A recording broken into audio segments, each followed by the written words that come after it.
Hello, everyone. This is Michaela, and you're listening to the End All the Things podcast. As a life coach and facilitator, I work with individuals and groups to empower their best selves to shine to the betterment of all involved. My goal is always to bring you closer to trusting the voice inside of you that is authentically yours. My job here is no different. In my journey through life, I continue to meet people who use their authenticity, their gifts, to grow, change, and serve through professional and personal endeavors. These people and their stories become my gift to you, for I cannot keep a good thing to myself, and I believe that they may inspire a part of your story to evolve. Hello, everyone, and welcome back to another episode of And All the Things. Today is gonna be a special one. Let's just say, I like to chat. And I think I said the fewest words ever on a podcast.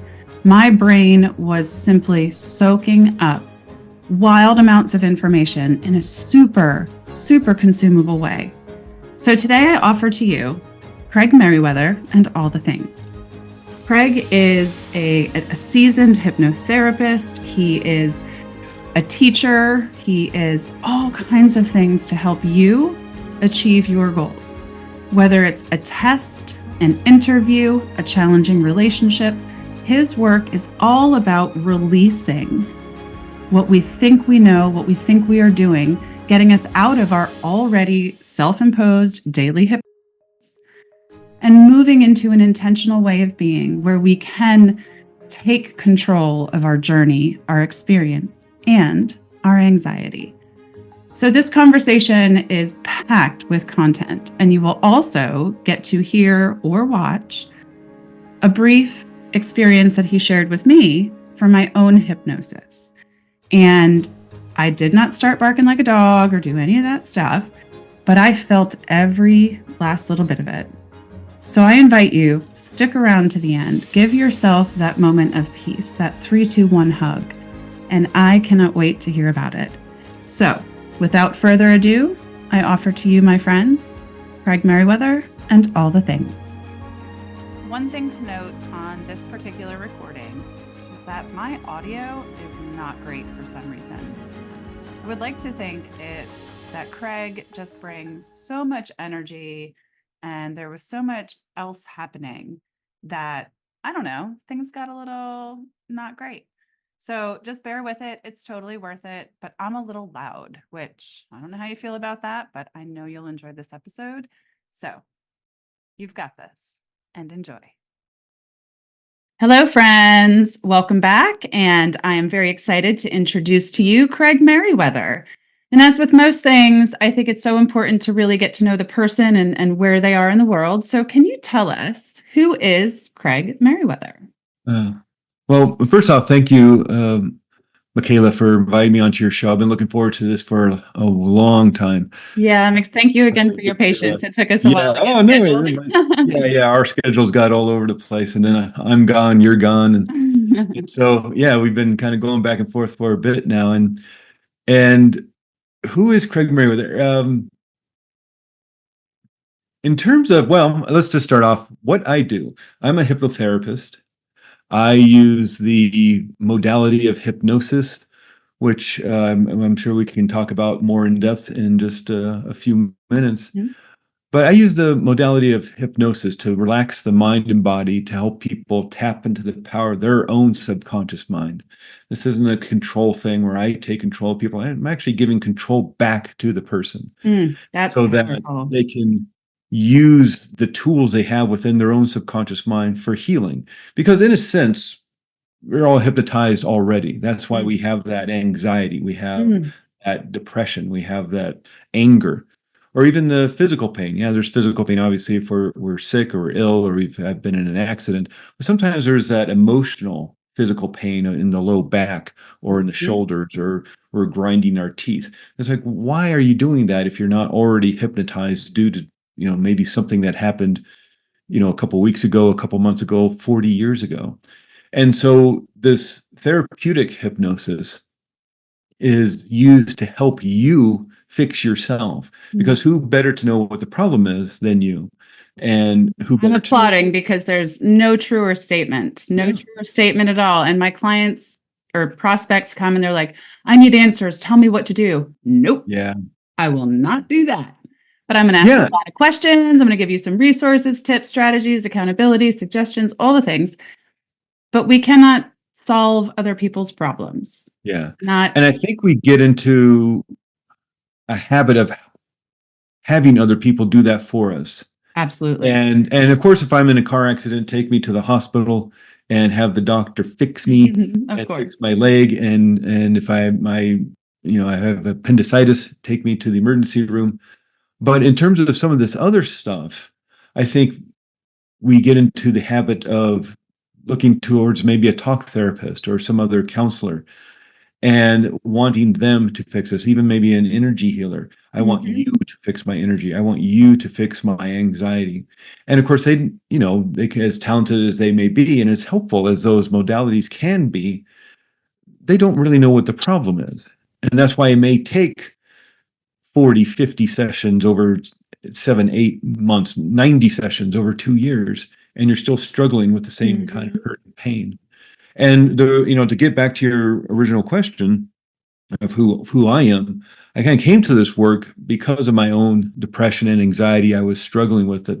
I started around when I was a teenager, some stuff happening in the home as I was growing up into my teenage years. And back then, this was back in the 1980s, and of course, no internet back then, and they even have the SSRI drugs, selective serotonin reuptake inhibitors like Prozac and things like that. Those didn't come out till the late 90s or so. And so really all you had was whatever book you might find at the library or the bookstore or talk therapy. Yeah. I certainly have done my share of talk therapy over the years, but when you're a teenager, uh, and there's really no one to talk to, Right. you just kind of grin and bear it. And after a while, you just think, well, this is how it's going to be.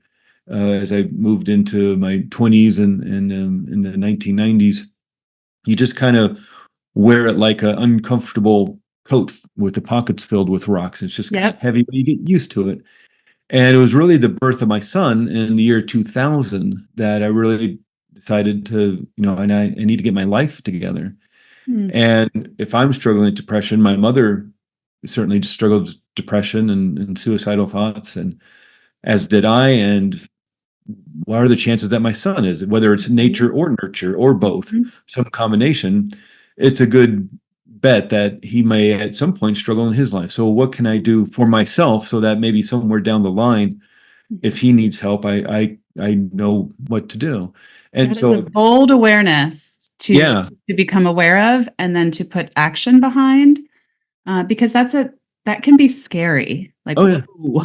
Yeah. Well, and at that point, I had some years under my belt and some life experience, and there was the internet at that point. It was at the very beginning stages, the first few years of it, but the internet was out there, so information was more available, and I was more willing to, read the books and gather Do the the work. information. But Yeah. started getting the techniques and the tools that helped me. And after a while, with some practice and some, on again, off again, uh, trial and error kind of things to help myself, I woke up one morning and realized that, I hadn't felt that heaviness in a really long time. I hadn't felt that depression, and realized I had changed who I was as a person. And what I also realized is I had this toolbox full of tools. And I ended up writing a book. This was back in, 2010, 2011, writing a book, got involved in a contest with Hay House way back when. Oh, wow. And so just writing contest with the grand prize being your book gets published. Well, it wasn't Hay House. I've heard of that contest. They're still doing it. Yeah, it's a subsidiary, or at least back then it was a subsidiary called Hierophant. But I did really well. I got all the way down to the top five, and one of the judges even said I came in second, which is nice to hear. Yeah. Because I was just writing on the fly. It was a book about depression called Depression 180, and through all that, I got invited to be in a book called 30 Pearls of Wisdom that featured also Jack Canfield and some of their other authors, Marcy Shimoff. And you need to promote and help that part out. So I did this big telesummit back in the day. You did telesummits, and I did interviewed about 40 people around depression, helping to promote what I was doing as well as that book, and that led to my own podcast called Tipping Point Radio, and I did that for about 3 or 4 years, and interviewed extraordinary, wonderful people, and then I got the opportunity to study hypnosis and go to an extraordinary school called Hypnotherapy Academy of America. It's now in Albuquerque, New Mexico, and it was one of the premier institutes of hypnotherapy in America. And people from all over the world go. And had the opportunity to go one summer. It's 2.5 months, 500 hours of training, 9 a.m. to 6 p.m. Monday through Friday.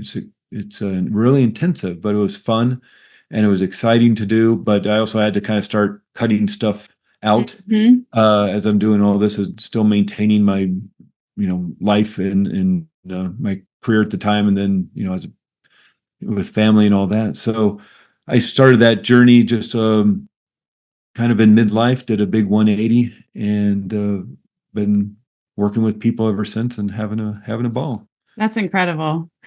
That's incredible. Okay. There's a lot I can ask about in there, but I have to ask, how does it feel to have your name in a book with Jack Canfield? It was super cool. He's like epic. Yeah. Yeah. And it was Janet Atwood's in it. And it's really fun because it's a bunch of, obviously it's 30 different authors, all associated with Hierophant or Hay House. And it's this kind of compilation book. Everybody gets a chapter.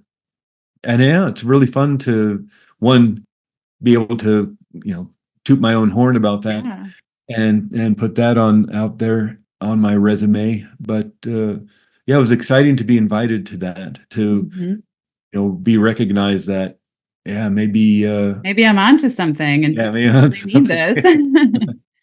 I'd like to go back to, I'm struck by, and I think I get it, but I'm struck by your statement that we're already hypnotized, right? And I'm interpreting that as inactive hypnosis, right? Like we're just kind of just going through and moving, and maybe we're stuck in a place. But I don't know if I'm interpreting that right. Can you help me understand what that looks like? Because I'm like, oh my gosh, am I hypnotized all day, every day? Yeah. And I want to differentiate what that means versus being intentional as opposed to intentionally hypnotizing, Yeah. Well, I think you hit it on the head. It was like we find ourselves stuck sometimes. We find ourselves with these blocks that won't allow us to move forward into success, whether it's with a career or business or relationships, family. And where are those blocks coming from? And it could be a fear of intimacy, or it could be a fear of success, a fear of what money might do to you, or I can't make more money than my parents, or money is all evil. You've all heard those kind of sayings before. And so in a sense, if just let's use that one of money is the root of all evil, which has been out there for a while. If that's your thought process, even unconsciously, you're going to create scenarios to prevent you from making that money or sabotaging yourself. So in a sense, you have hypnotized yourself with a suggestion to not make money because you don't want to be that rich person who is the stereotypical person you see in the movies and TV shows. And so whether it's something that we picked up growing up as a child, certainly we mirror lots of things as we grow up to learn. We learn how to speak. We learn how to walk by, seeing other people do it. And so what else are we picking up in the home? I think it's something 60%, 70% of people retain the politics and religion that they grew up with.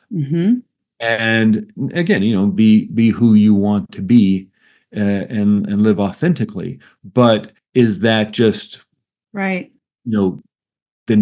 nurturing you received? And what else was going on? Where's the anxiety coming from? Where's the anger and the rage coming from?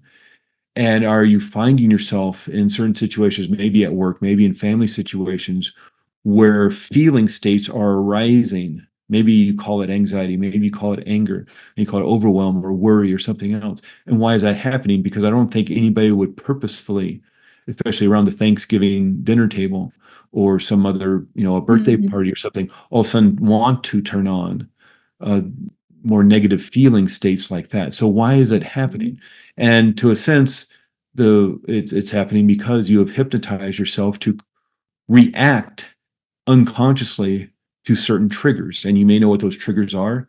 The Right. way maybe your mother or your father says something to you, or the way your spouse says something, or puts, the dishes in the dishwasher a certain way. And it just, you get annoyed. It's like, why are you getting annoyed at the way the dishes are in the dishwasher? Is it really that big a deal? You're in And my head, Craig.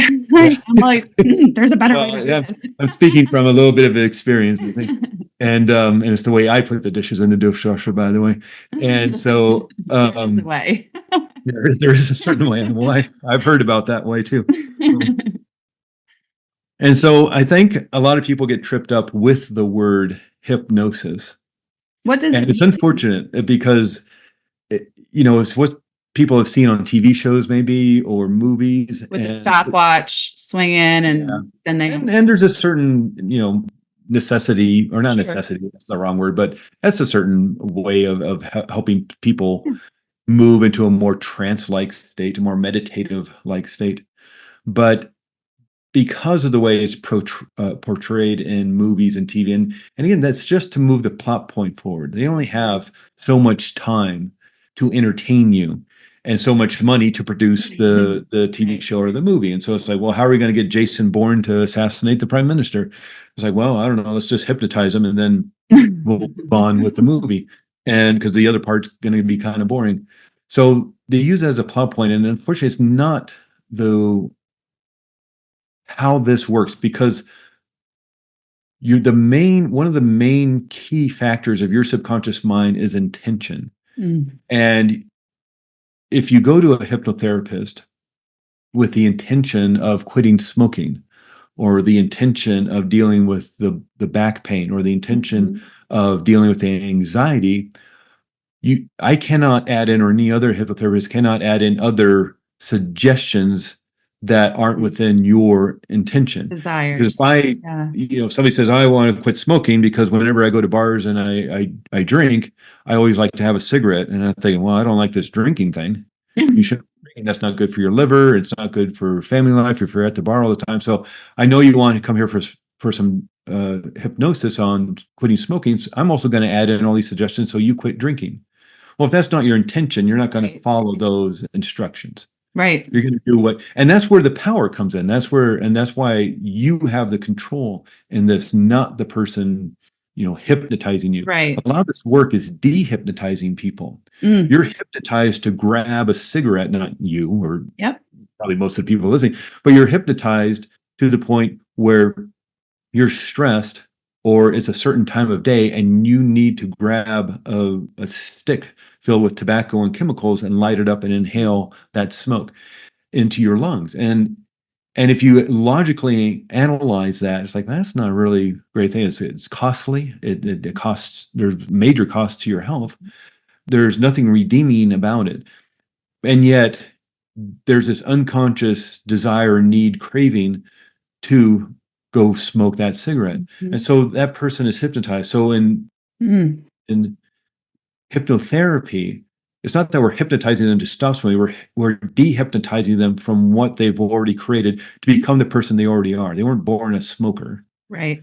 They had to literally try really hard to become a smoker. So their natural state is a non-smoker. So really, we're dehypnotizing them from those old habits.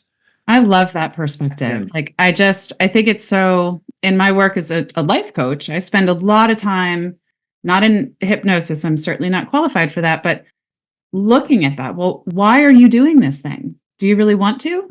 What's the Yeah. benefit? When you said, I need a cigarette, and you went out and had it, what did you go into it expecting? Did you expect relief, change? Did you expect anything to change? And did you get it? Right? And just starting to pull back and challenge why we do the things that we do. And where I see this, we're living already in hypnosis, is the movie reel that's playing in our head. You know, money is bad, money is bad, you're not enough, you're not enough, whatever the story is that we tell ourselves. And when we can push pause on that movie and go, well, what is she doing? Why is she doing it? And step back a little bit. In my work, it gives that perspective. And now we can create options and we can create different patterns. It might take time. Yeah. Sounds like you can get there pretty fast, but it's being able to gain the perspective, right? What is the thing that's happening and how do I make that not so bad? Yeah. So can you define hypnosis for me? Not necessarily what Webster would say, but like your definition, because we're talking about being hypnotized unconsciously in our day to day. What does it mean to hypnotize someone in a healthier way, intentional way? Well, let's look at the actual word. And the word hypnosis actually comes from Greek mythology and the Greek god Hypnos, who is the Greek god of sleep. And back in the early 1800s, there was a doctor, Dr. James Braid in England. He was a surgeon. And back in the day, you know, he didn't have fancy hospitals. He didn't have fancy anesthesia back in the early 1800s. And so if you're having your leg amputated, you're biting down on a stick, or you're a blow to the head to knock you unconscious or something, a stiff, pint of whiskey to knock out the pain.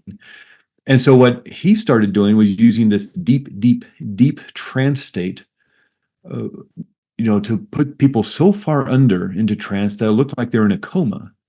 And there's also another doctor, James Esdale, who started doing this in India back in the late 1700s, early 1800s, and then came back to England and started talking about it. And these two doctors were using this deep trance state to put people into a coma-like state so they could do amputations. They could cut people open, take out tumors, sew them back up. They could deal with war wounds and injuries and all sorts of things.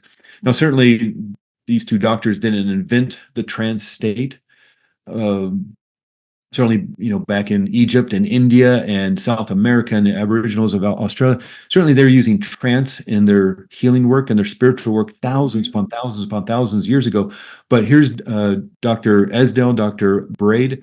They started using trance in their healing work. And Dr. Braid is the one in needing a word to describe this trance state to his colleagues and to write about it. He decided to name this coma-like state after the Greek god of sleep, because it kind of sort of looked like sleep. So they called it hypnosis. That is so cool.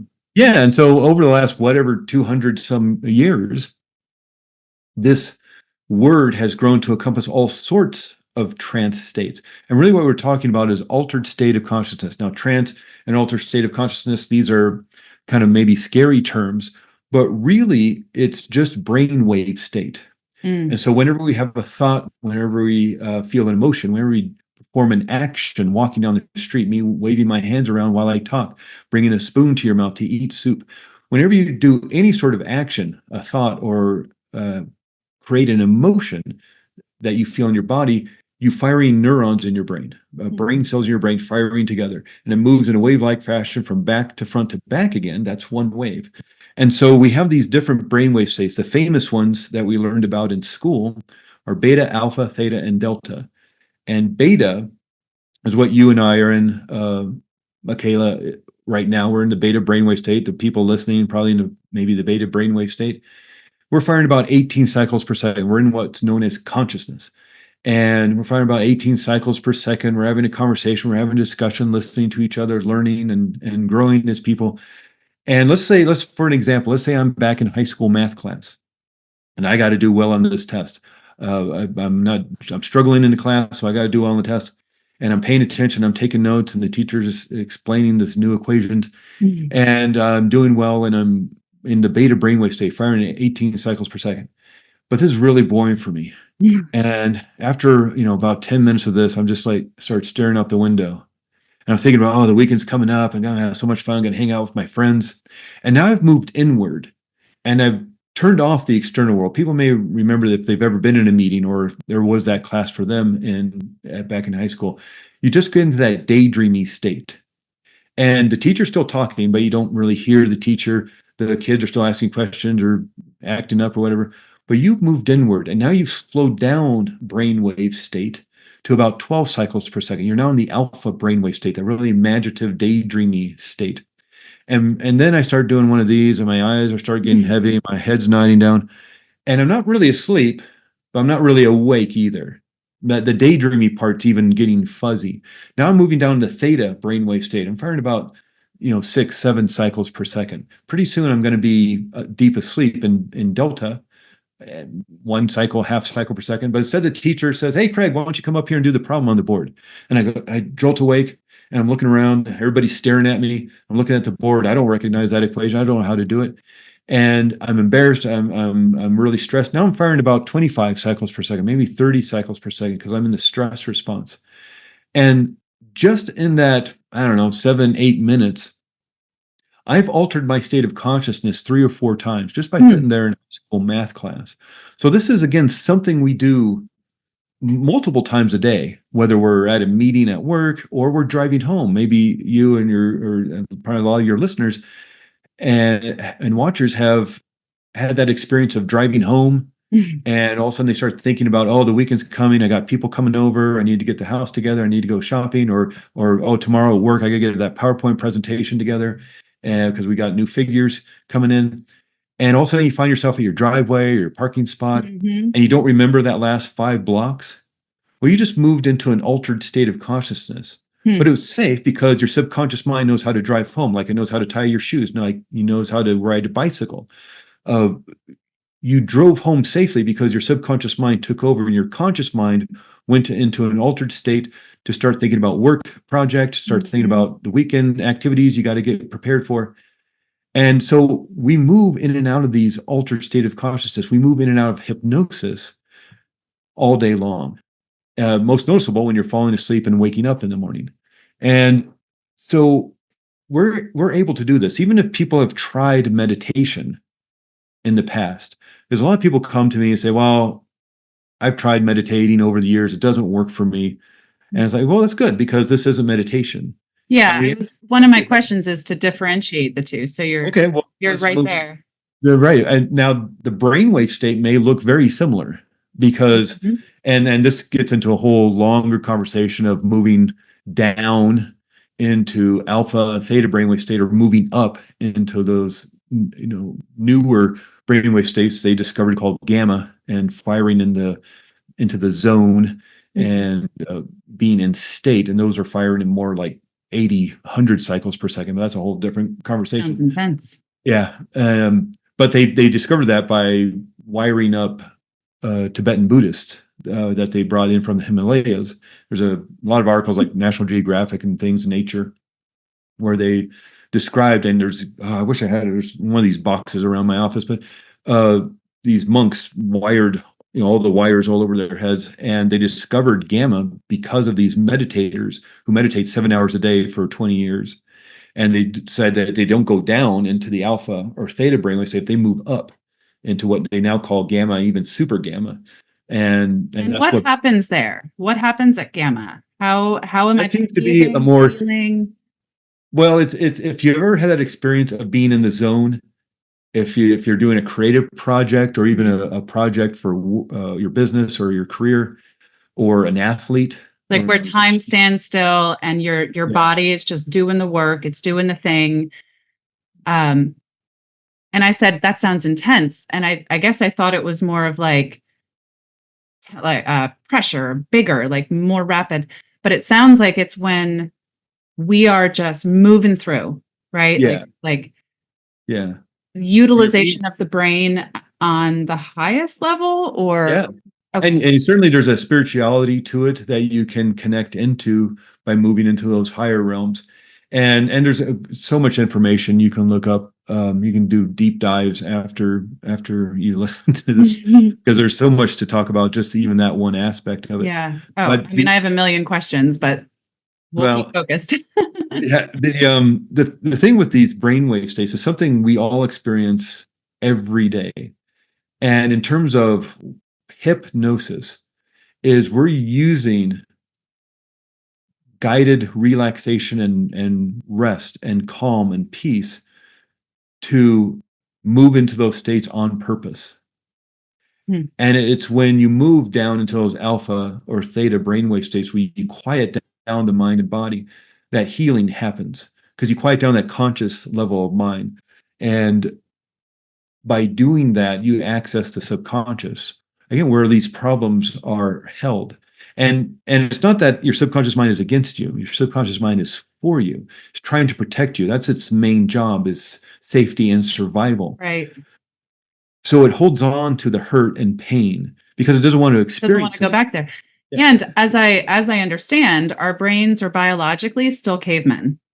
Or at least close to cavemen, right? So when my subconscious says Michaela's afraid, it thinks a tiger is coming to get me, right? Or some variation where there's not enough food, the scarcity.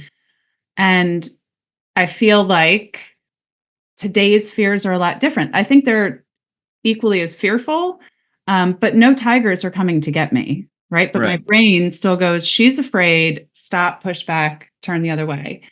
And we have to shift that, right? And that's where bringing that awareness and saying, okay, what's really happening? Like, is a tiger coming to get me?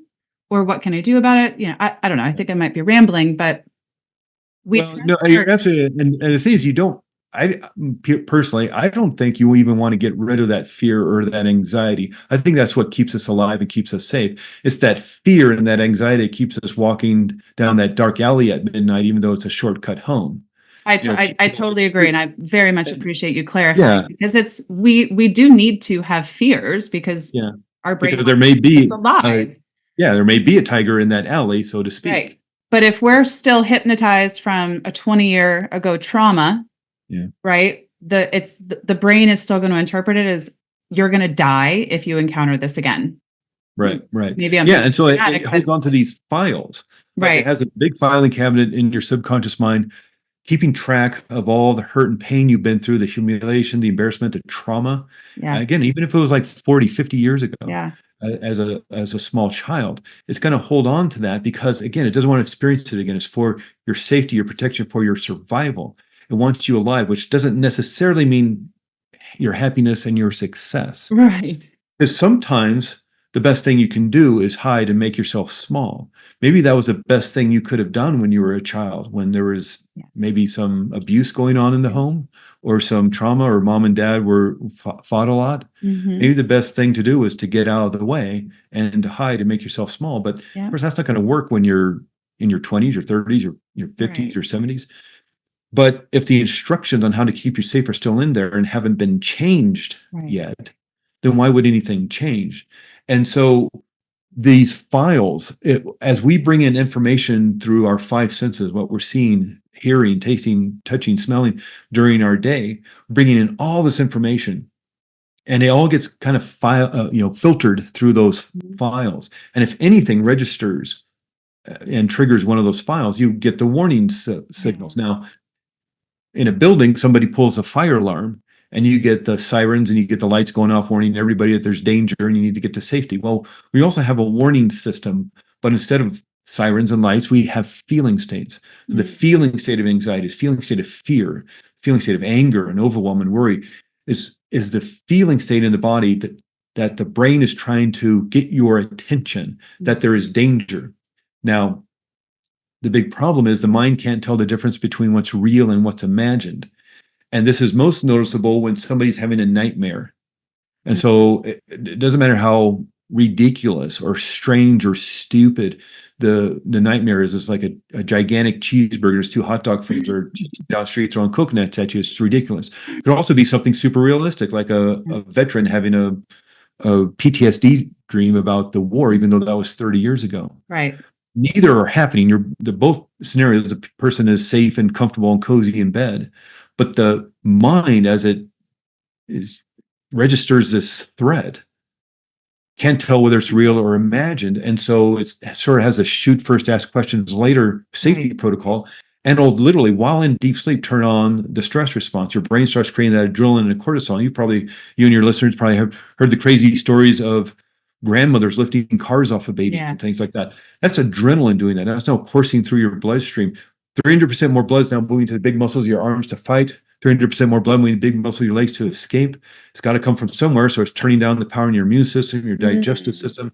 You're maybe starting to sweat to cool down your body because your heart's racing, all because of cheeseburgers chasing you down the street.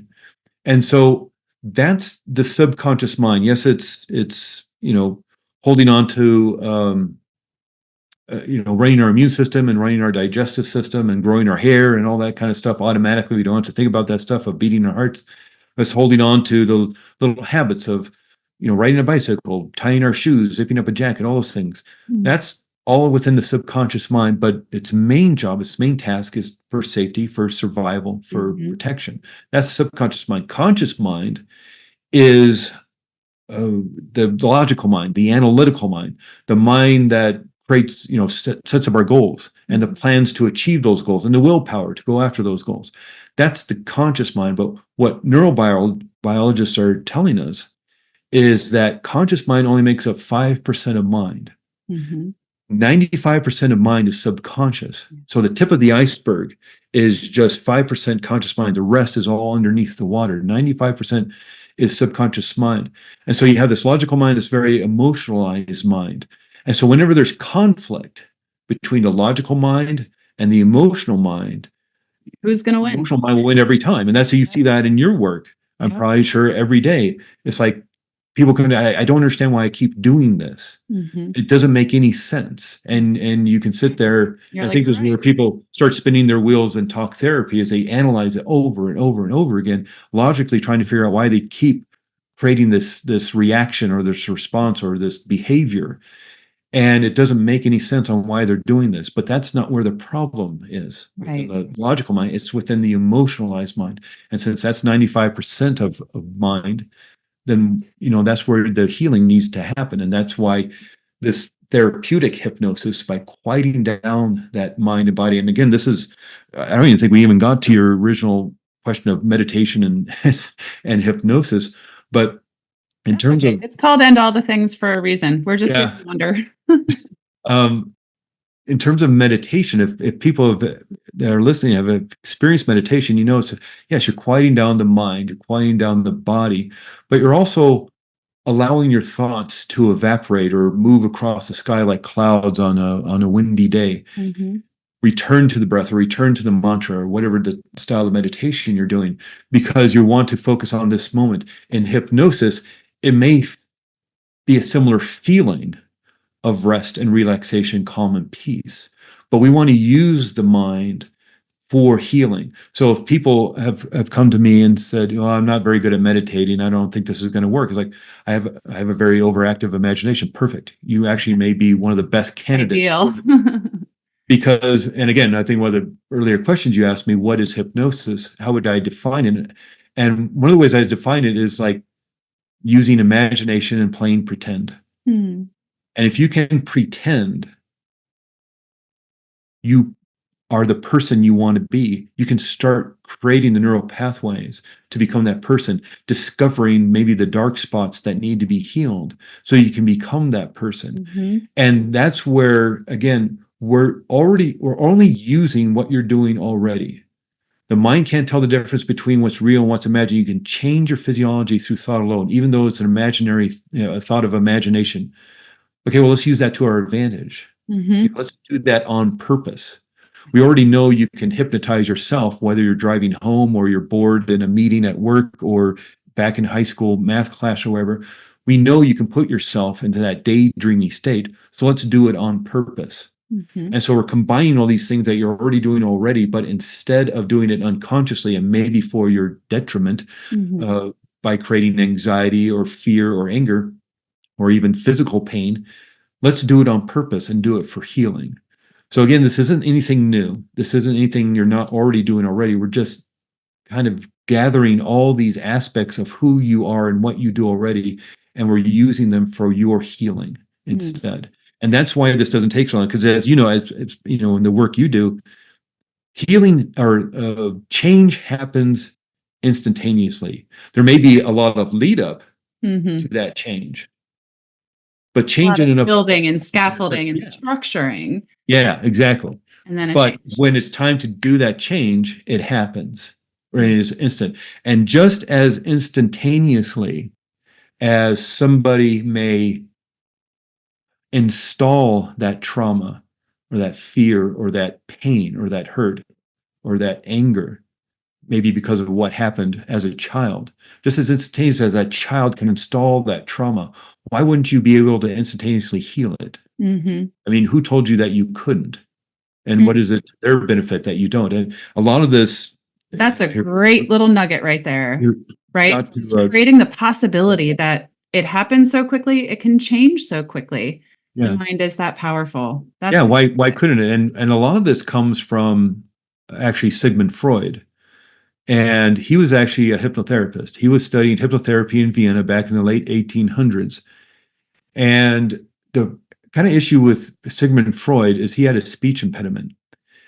And so he wasn't very good at hypnosis because it's a lot of talking on the part of the hypnotherapist. Now you're doing inductions, but then it's like, okay, now I want you to pretend you're standing under a beautiful waterfall. This crystal clear blue healing energy is flowing around. You're Feels talking good. a lot, and you're making a lot of storytelling and metaphors and things like that. And if you have a speech impediment, I'm sure that makes it very difficult, and maybe you're not going to be very good at it. And one of the other things that bothered Sigmund Freud is that people would go into a hypnotherapy appointment with a problem and walk out without the problem. And so what he felt he wanted to do was to create a more analytical style of therapy. He literally called it talk therapy. And now it's analytical psychology or whatever they're calling it nowadays. But he called it talk therapy because he just wanted the person to talk about the problem. And he mentioned while talking about this new style of therapy that it was not a poor man's therapy because it was going to take hundreds and hundreds of hours to get to the root of the problem. And so you can kind of see the issue in that, well, if you're creating a therapy only for the rich and the people who can afford it and who may not notice that you keep talking about the same problem for months and months and months because what's another few dollars here or there. And so and the other interesting aspect of Sigmund Freud is while he was coming up with all these ideas and theories about the mind and how to move into the more dark side and discuss it ad nauseum, he's doing copious amounts of cocaine. And so this whole theory about you can go to his office, you take a tour of Sigmund Freud's office in Vienna, and there's jars of pharmaceutical grade cocaine still sitting on his shelves. Wow. And so you start scratching your head. It's like, well, here was a methodology that was really working. Right. And the problem is it doesn't make you rich. And it's very satisfying and it's very energizing to see people heal in the way that they're healing. And maybe it takes one session, maybe it takes 8 sessions. But again, we're not doing 50, 60 sessions on one problem. Right. We're not doing 80, 90 sessions on the same thing. Right. What I generally tell people is like, expect 3 or 4 sessions. Because I don't know if you're a hypnotherapist and an intuitive brain reader, because that was going to be my next question. You keep answering my questions. I'm loving this. I am loving this. So carry on, keep going. Well, the whole thing with, this may go back to what we kind of even started with a little while ago, in that if you know what the problem is, you're able to heal it fairly quickly. And I think that's the problem, is when we're looking outside of ourselves for help. And sometimes you need that. And sometimes you need that second pair of eyes. That's why life coaching is so amazing. Yeah. That's why, yes, talk therapy can be extraordinarily helpful. Yeah. Anybody winning a gold medal or any sort of medal at the Olympics, the World Series, the Super Bowl, becoming a champion in anything, always has a coach of some sort, maybe multiple coaches. Yep. In baseball, you probably have a throwing coach, a hitting coach, a running coach, a physical therapist, and all a nutritionalist. You have all these people helping you achieve your success. So yeah, and especially if I'm in a car accident, take me to the doctor. Right. But in terms of that unconscious hurt and pain, we're allowed to heal that ourselves. We don't have to seek outside help other than maybe a facilitator, like a life coach or a hypnotherapist or something else to help guide and facilitate. But like you were saying before, you're not healing people. You're not going to fix them. You're going to help them fix themselves, because that's where the power is. And that's sustainable. And that, like you said, that's very empowering when we know that we can own the blessing or the burden of our choices. And I can't blame, the people who go to college and I only went to college because my parents said I had to. Well, they might have said you had to go, but you showed up every day. You chose that, right? And getting people to own their decisions is so much a part of the work that I do. And to your earlier point, it's about asking the right questions, right? And being bold and vulnerable enough to explore that, because I've had people come to me and say, I want to leave my job. I hate my job. I'm miserable. Great. Why? Yeah. How do you know that? What informs that? And so much of it is that they're either not self-advocating, or they chose the wrong job, or they're really just upset at home, or they're not sleeping, eating, exercising well. So their body, their brain, all the things are not cooperating. Their prefrontal cortex is exhausted from all the dings and bings and the noise of life. And it looks like the easiest thing to do is just quit the job. But the reality is, if we're not asking the right questions and getting to what's really inside, we live in that kind of superficial, take the easy way space very often. And I think that I'm going to kind of transition just a little bit. I think for people like you and I in our ages, and you said you were a teen in the 80s. I was born in 80. So, I mean, we've been here a little while. And my anxieties, my worries, my fears as a teenager are very different than they are, maybe not very different, but it's a different experience today that our kids are going through with how to manage this stuff. So so it's one thing to work with adults as you did and change that generational trauma and clear some space for our kids to have their own experiences. But how do we help our kids? Like, how do we help the next generation get this information, this access, so that we can help reduce their anxiety? I mean, I don't have the statistics in front of me, but what I do know is that I've recently been informed that every month in the state of New Jersey, which is where I live, 8 youth are dying by suicide. And hang on a minute. I get a little shaky every time I say that out loud.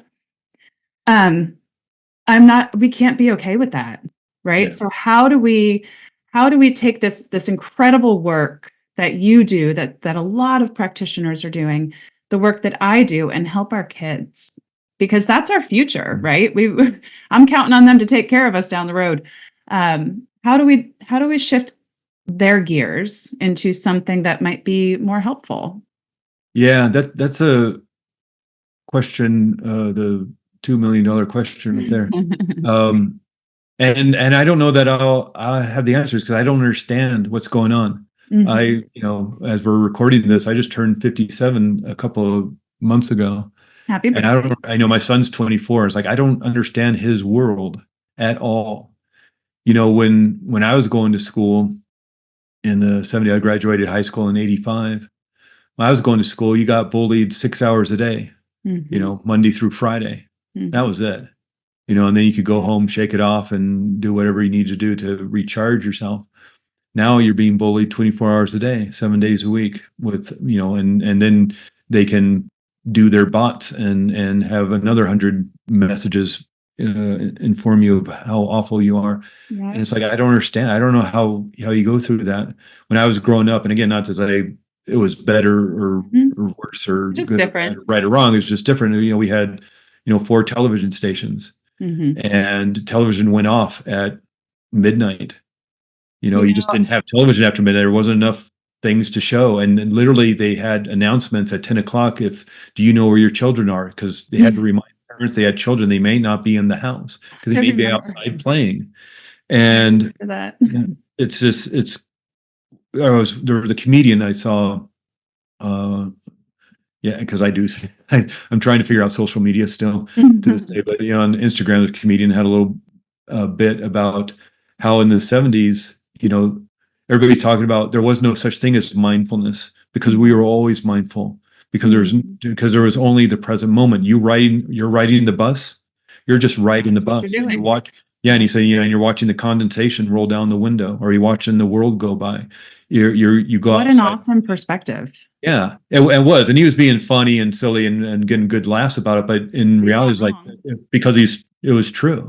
Mm-hmm. Now we have to create mindfulness during our day, whereas before, and not to say it was good or bad or right or wrong, it's just like we didn't have all these distractions of what's the new social media thing you got to be on. Right. It's like running a business, as as for a lot of your listeners and watchers know, it's like, not only do you have to do Facebook, you have to do Instagram, you have to do TikTok, you have to do LinkedIn, you have to do, and Bing, bing, bing. The brain gets yeah, and tired. it's insane what you have to do now. Don't, and like later on today, I was like, okay, I guess I got to do a new YouTube video, and a new, I got my own little, because I have this test anxiety course. I guess I got to do a little podcast thing for my ACE test podcast, and it's so much you got to do. Whereas before, you just had a brochure, a business card, and maybe a commercial on TV, and that was it. Yeah. And I don't know. You asked a extraordinarily important question, and I don't know uh, how to navigate this world. It's not my world, Yeah. and I'm trying to figure it out. But there's so much noise, There's so much noise. and So I'll again, it's like, challenge you a not to say little it bit. was better in the 70s and 80s, but it seemed a lot more quieter. Well, I'm going to challenge that a little bit, because I think you do know something about it, because to your point that there's just so much noise, right? And the work that you do in the hypnotherapy quiets that, calms that, reframes that. So and I can see where your hesitation is, because I went real big. I went macro. Like, how do we change the world for our kids, right? How do we fix this? But I think we fix it by, my gut says, yeah, obviously I have to parent my kids and try to help limit, but I can't stop the influx of the noise. But maybe I can teach them breathing techniques and stepping into meditation. And is there a way? Okay, let me shift real quick. Yeah. Can I self-hypnotize? Oh yeah, I'm not suggesting like that a practitioner isn't required to do the healing work, but right. if we live hypnotized all day, can I put myself into hypnosis? Yeah, and really, I don't put anybody in hypnosis. They put themselves in hypnosis. Ooh, Because I just can't walk up to somebody in the street and go, sleep.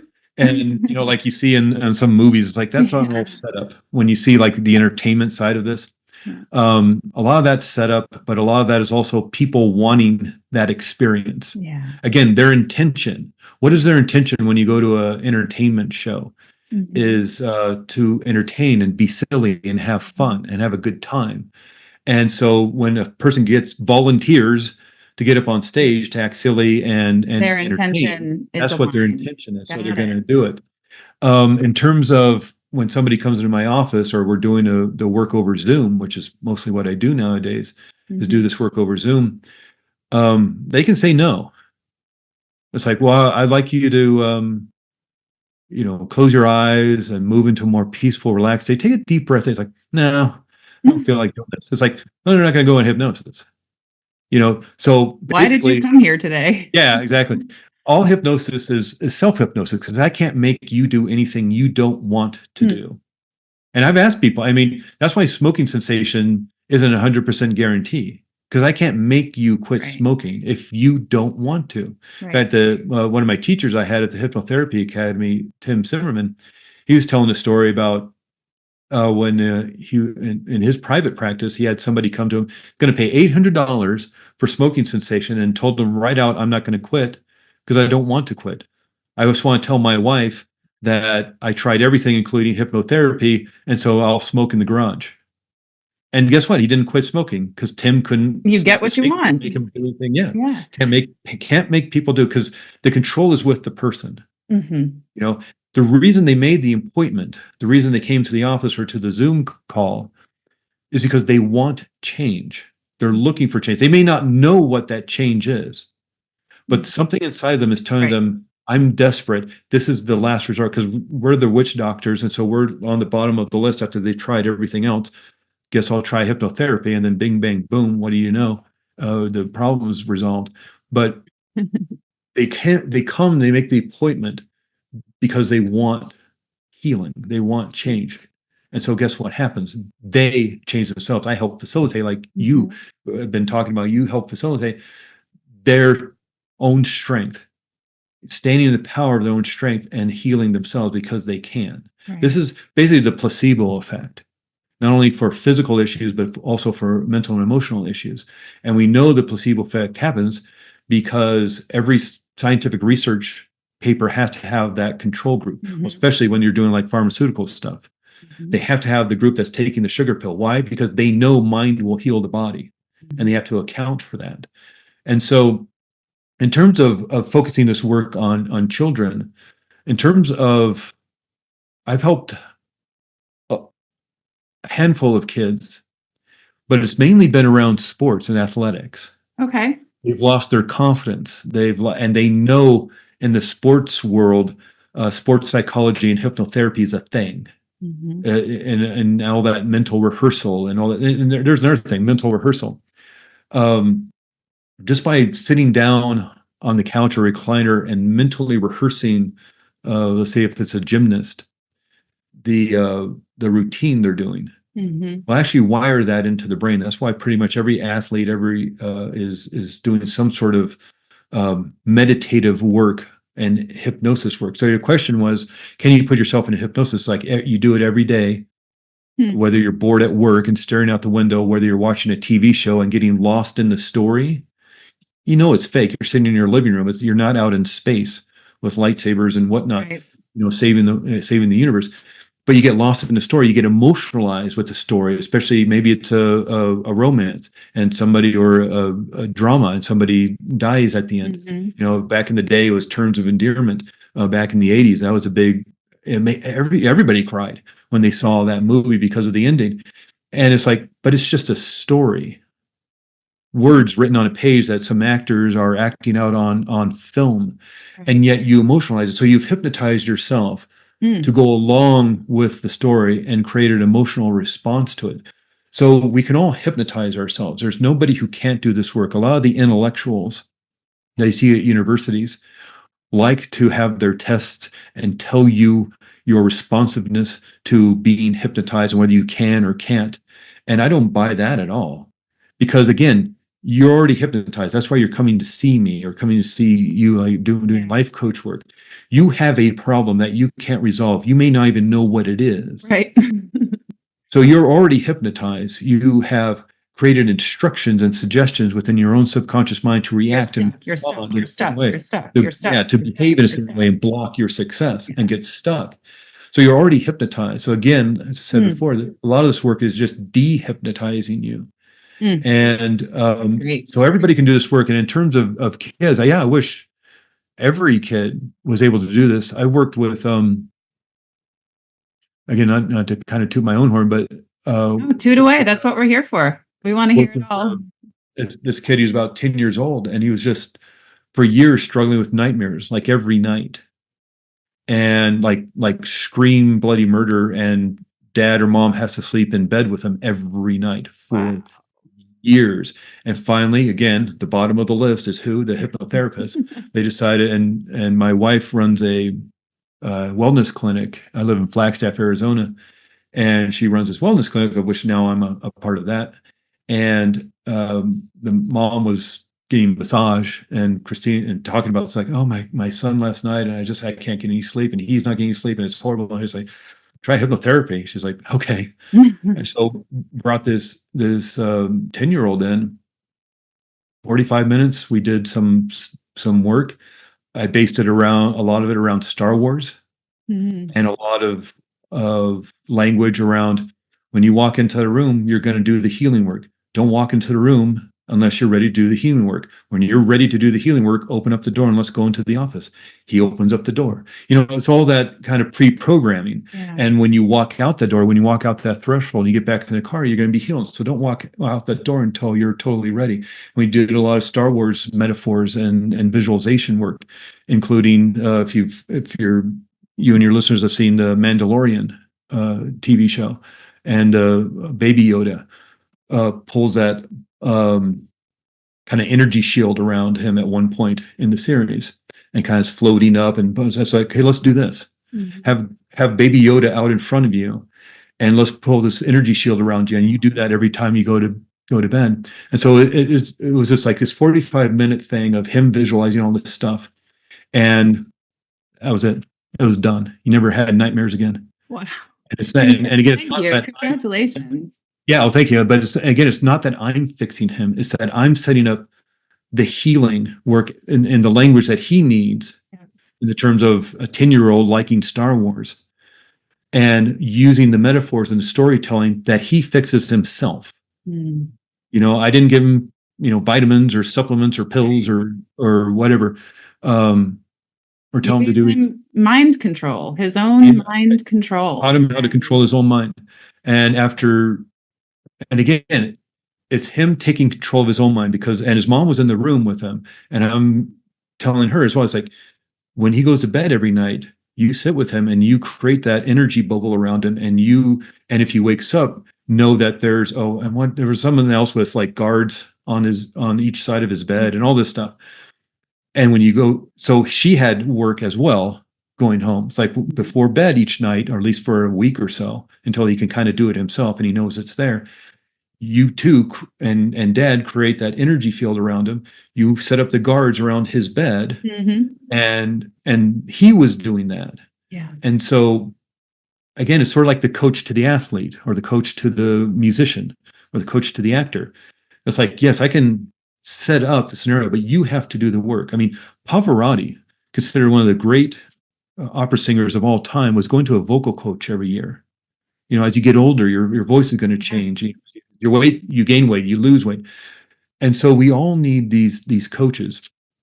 And in terms of children, yeah, I wish they could all do this work. I've worked with a number of remarkable young people that's probably the youngest I've ever worked with, is 10-year-old, but a lot of teenagers, but also young adults in their 20s. And it's very rare. And I make sure I tell each and every one of them that you're remarkable because you're one of the very few people who now know how to do this. That's your age.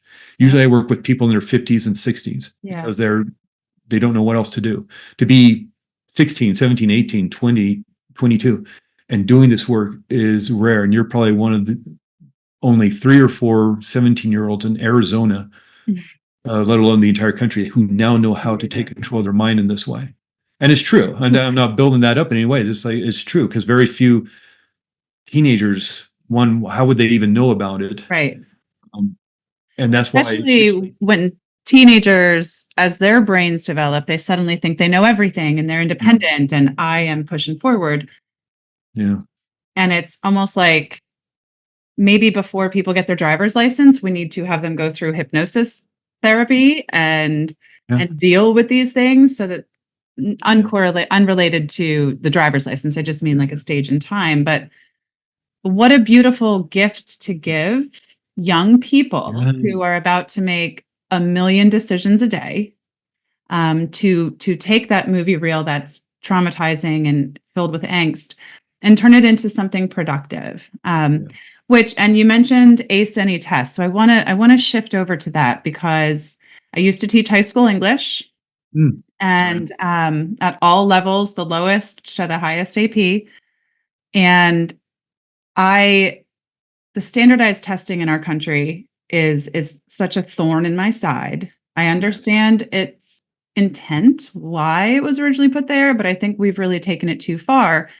And again, to go back to the amount of stress that our kids are bearing today, how does your journey with hypnosis and hypnotherapy tie into the work that you're doing to help our kids, our students, manage their test anxiety? And before you go on with that, I just want to say, you also relate this to this is not just about kids. This is about adults, whether it's an interview or an exam or so as we talk about this, I'm asking about our kids, but listeners, this is about you too and the things that are coming up in your life. So tell us about ACE Any Test. Well, that came about because one of my very first clients was struggling with test anxiety. Not a high school student, but she was in her late 20s, maybe early 30s. She's kind of doing a bit of a career shift in that she wanted to become an audiologist and work with children with hearing impairment issues, deaf kids. And what an extraordinary career to want to get into to help kids in that way. And she couldn't pass the licensing exam.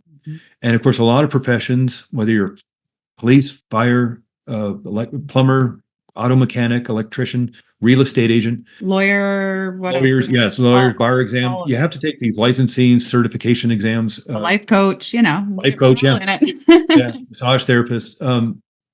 You have to take these state licensing or certification exams. And she's an extraordinarily intelligent woman, and she just couldn't pass the licensing exam to become an audiologist.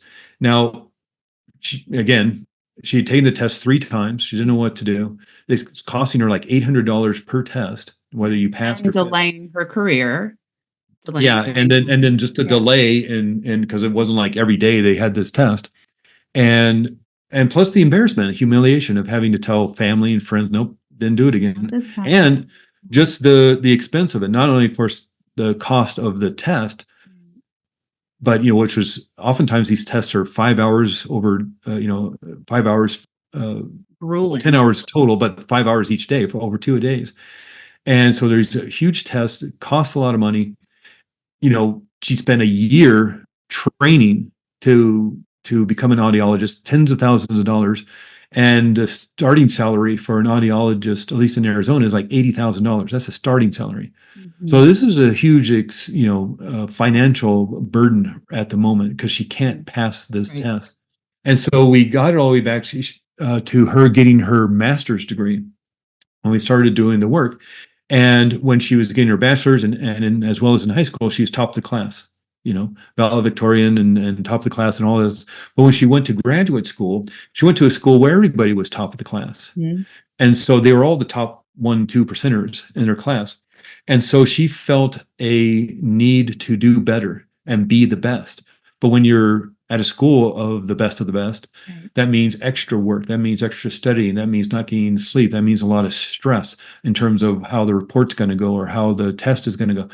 And so she developed a habit of anxiety around school and especially around testing, because a good score means she, ranked at the top.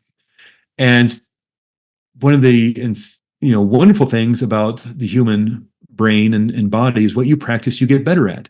And that's why we can ride a bicycle. And that's why we can walk down the street and not have to think about a tire, shoes, all that thing.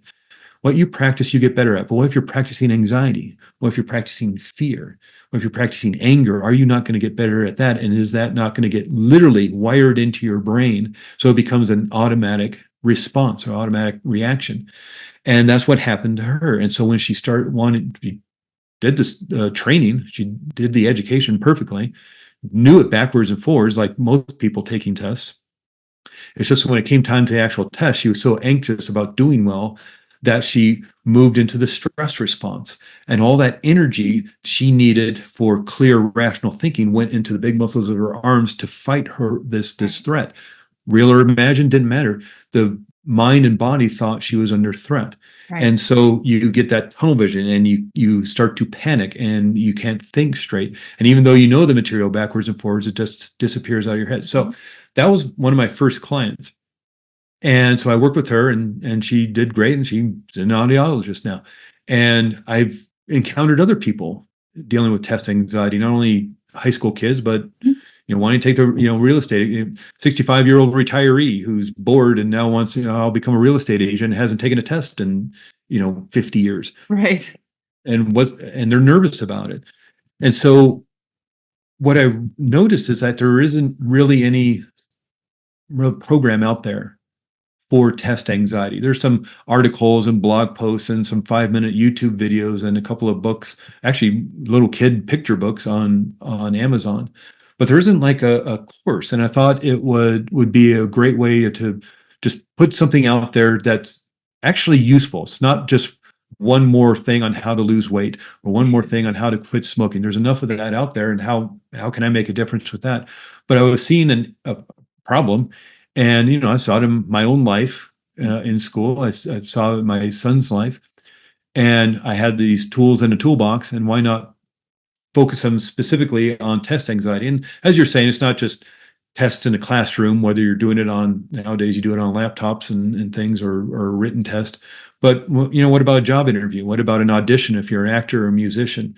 What about giving a presentation? Are these all not things where we create fear of failure or fear of being judged? And so what it is just this 12 lesson course, and going through all sorts of, not only what anxiety and specifically test anxiety is, how it affects the body, but here are 10 different, tools you can use to take back control of your own nervous system, turn it off, whether it's before or even during the test, if you're noticing it. But again, it's like one of those things where what you practice, you get better at. Don't wait until the night before a test and you're at a level 9 anxiety to like, I guess I better get this course. And it's build up to it.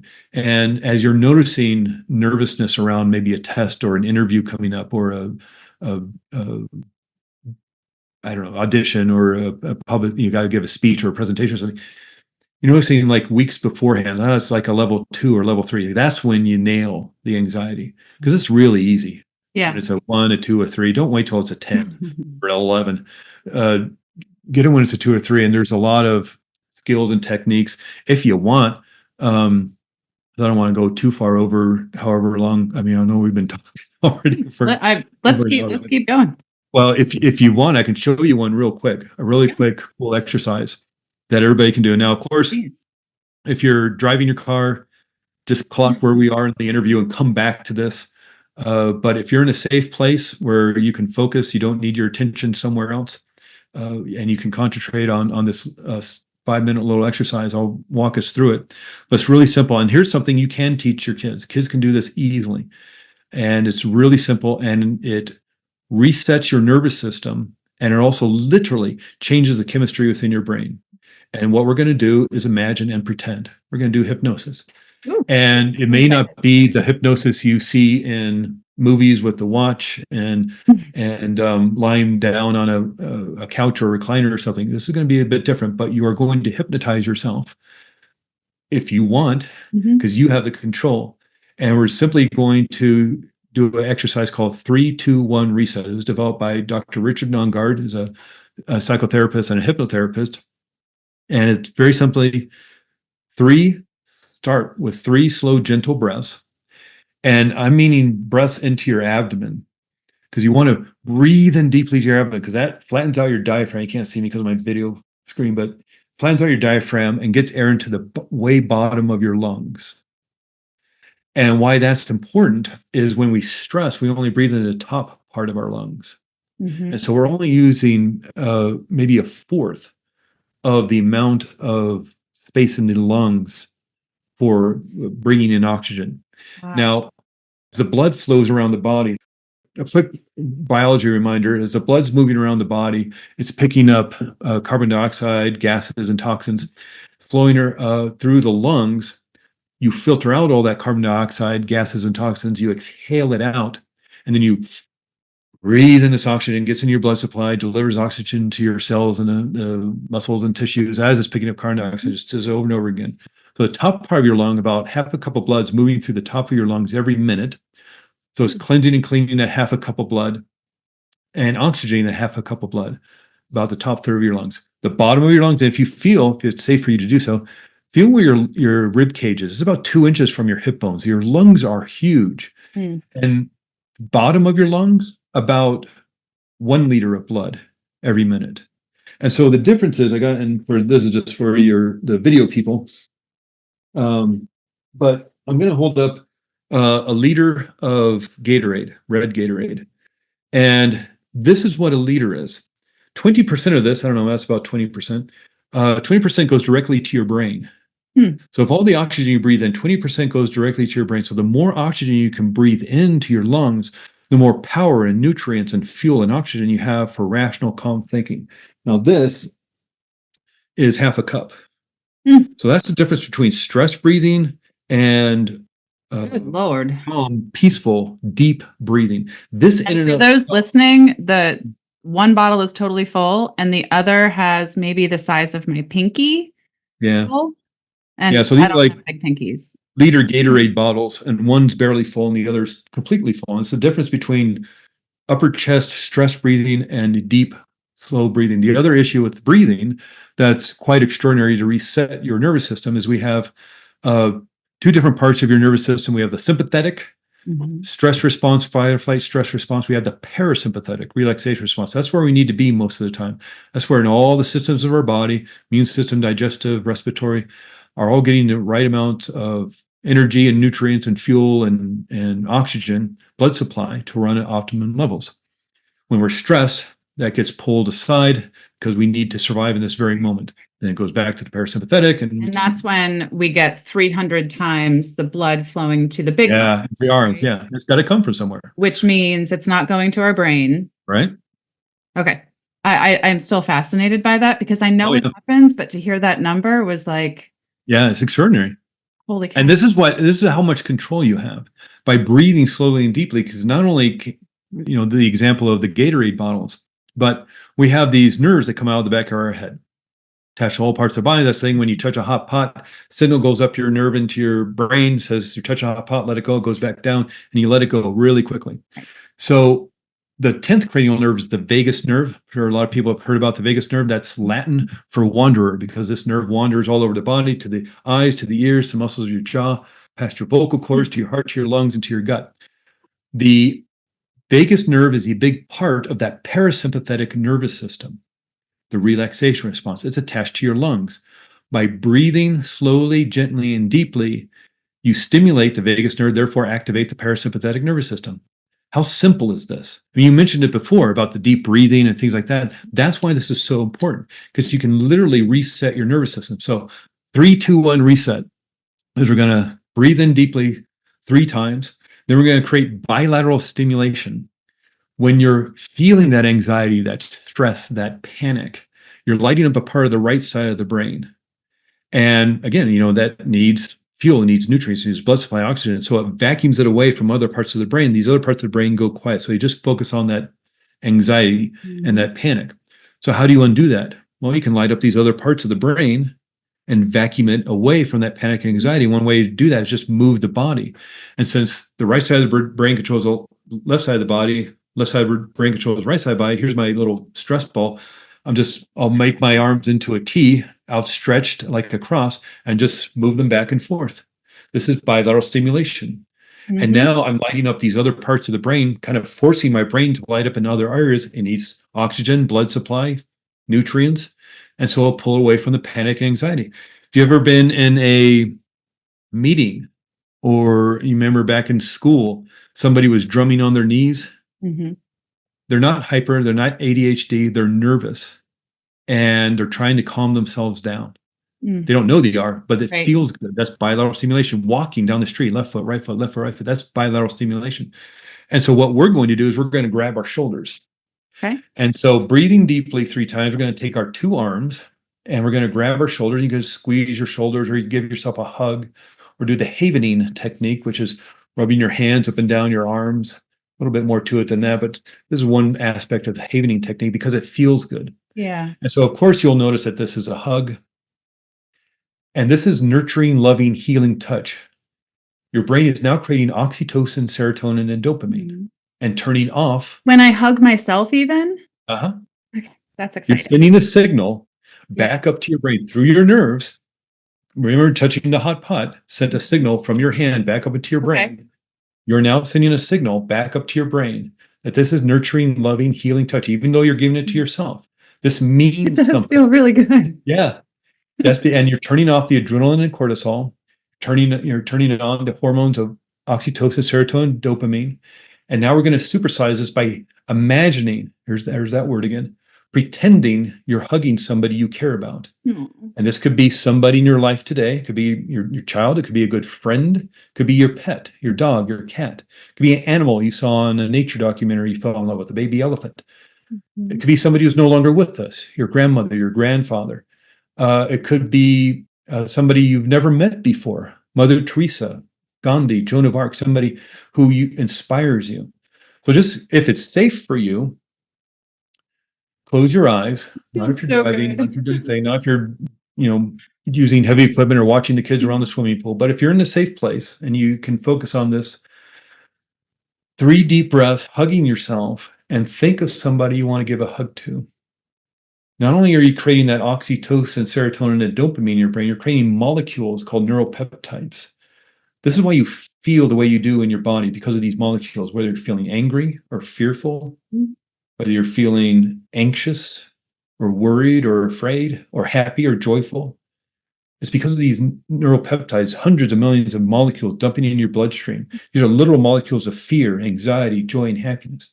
And you get to decide how to, reset your brain.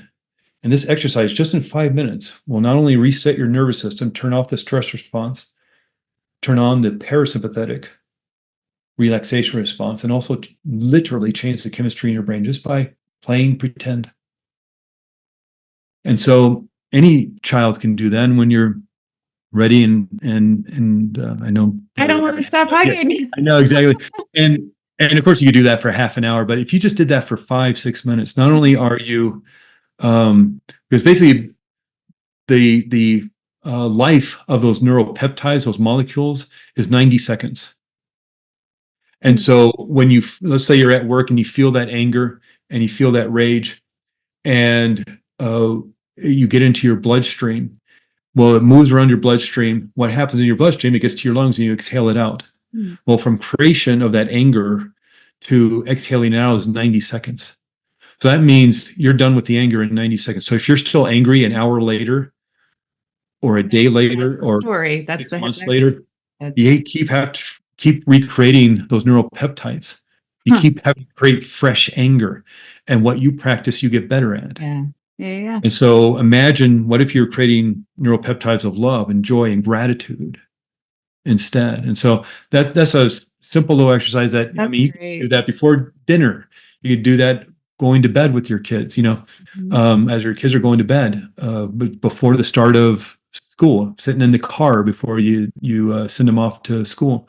You do that anytime if they're willing. I'm not sure teenagers are going to want to do that exercise. Maybe they will, and that's the thing. Once they try it and it feels good, I think they'll be hooked. Yeah, and of course, you don't have to do that in public. You do that in a very private place, but you can also do that right before. It's a great way to get in state before that interview, before that public presentation. If you're giving a speech, or you're leading the meeting at work or a presentation at work, doing the audition, or you're taking a test. Whether it's an oral test in front of a board, academic board, or you're taking a written test, online test. What if you did that 3, 2, 1 reset right before? Your test is at 10 a.m.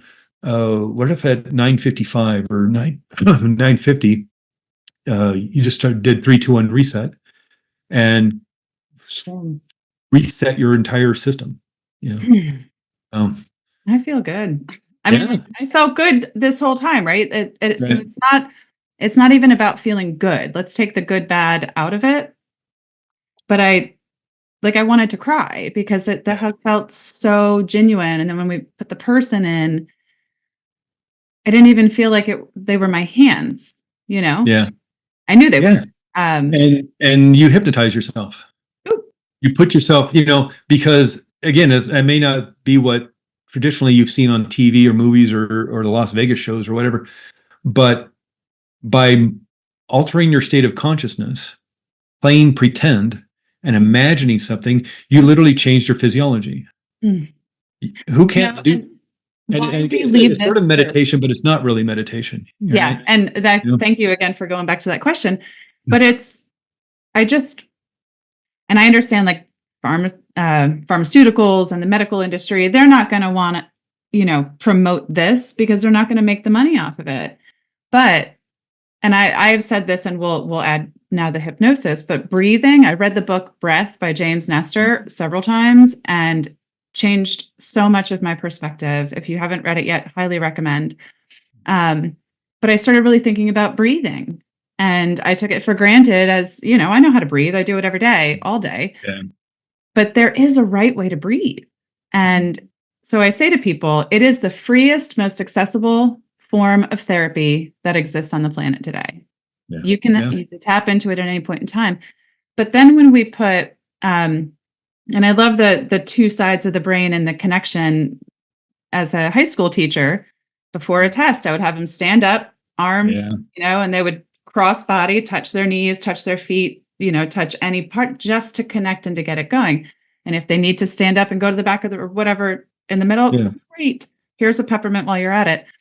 But we ignore the obvious. We ignore the innate parts of us. This is what our body was created to do. That's why we have the two sides of the brain, so they can balance each other and help each other out and keep us alive and keep us thriving. But we ignore that because we're not paying attention, because we're caught up in, I'd like to come up with a word for it, like unintentional hypnosis or That's a great blind hypnosis or something. Because you're right. We just go and we go and we go and we make decisions and we answer and we answer.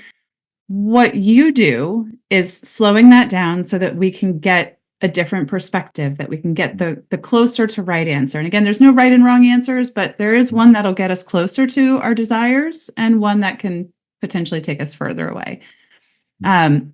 So I have to ask, when you decided to get into hypnotherapy, and I want to wrap up here because I want to honor your time, but was there a stigma to that? Was it cool? Or were people like, what are you doing? No. And it's still even, it's today, my wife's been a massage therapist for about 30 years now. Mm-hmm. And she's saying hypnotherapy is where massage was about 20 years ago. Mm-hmm. It still has that stigma of, you know what it is. But, and I think hypnotherapy still has that, unfortunately, because of these misnomers and myths and legends about I'm going to take control of somebody and make them, if you want to quit smoking, all the suggestions and instructions about quitting smoking, you'll accept because that's your intention. If I tell you to quack like a duck, why would you do that? It doesn't make any sense. Unless people still think, and unless that's what you want to do at a show, and if that's your intention. And so I think the biggest misnomer is just the lack of control and being afraid of what you're going to reveal. Mm-hmm. And it's just, your subconscious mind is for you. It's going to keep you safe, going to keep you protected, and it wants to heal. It just doesn't have the instructions on how to do it. Mm-hmm. Give it the instructions, give it the suggestions, and it was like, oh, okay, it's computer code. Yep. It's like your computer is not all of a sudden going to start, I don't know, doing something totally different and unusual unless you start giving it the code to do the new thing. So and I asked that question because I can imagine people listening are like, all right, all that sounds great, it's super backed by science, super smart and seems effective, but I can't do that, right? Like, that's not my thing, kind of like the massage was. And I just want to invite our listeners to take your advice and think, what could it be? What could the possibilities be? Be imaginative. What would your life, dear listener, be like if your story about yourself, your experiences could be shifted that quickly? And so I'll leave that question hanging, and I'd love for you to share with our audience, how do we find you? What's the best way, whether it's for the hypnotherapy or the test program? What's the best way to find you? Best way is websites. aceanytest.com is for the test anxiety. You can find me, my email through there. If you want to talk hypnotherapy, that's the easiest one to remember, aceanytest.com. But there's also at my practice is Arizona Integrative Hypnotherapy, which is a bit of a mouthful. Mm-hmm. But I live in Flagstaff, Arizona. If you just Googled Flagstaff hypnosis, I'm going to come up in your Google search, Arizona Integrative Hypnotherapy. It's the best way, and just email if you're there. I'm happy to do a 30-minute consultation call with you. Just want to talk about it. Don't even have to make an appointment for a session. Just make an appointment for a consultation call, and we'll talk over the phone. That's usually how it starts. Just get curious. And just talk specifically about what you want to work on. You may not even know. I send out an intake form when somebody makes an appointment. Some people just write anxiety. And that's it. Okay, now we know what to work on. Some people write 5 paragraphs. And so whether you know or don't know, you just have this intuition that this could help, that you ready to take back control. Yeah, let's have a chat. Love it. Well, Craig, I am so grateful for the time and the additional time you've shared. I took in every single word, and I'm super impressed with your dedication and content knowledge. Yeah, I have 1,000 more questions, but maybe we'll have to leave them for another. When you have another 90 minutes somewhere down the road, do it again. But again, I start and stop with gratitude. Thank you so much for the work that you do. And I want people so desperately to be free of the blind hypnosis and to choose and to live in an intentional life. And I think that that's the superpower you're bringing here. So thank you so much. And to everyone who's listening, I hope y'all make it a great day. And that's a wrap on another episode of And All the Things. If you enjoyed today's show, please like and follow on Apple Podcasts, Spotify, and YouTube. If you really liked it, please go ahead and rate it. Then think about who in your life might also need to hear it and any of the other episodes we have shared. Then share it with them. When you find something meaningful, something valuable, you've got to share it and pay it forward to those you care for. Thanks for joining us, and follow along on Instagram at MyJoyCoach to see more of me, your host, Michaela Burdyshaw. And as always, make it a great day.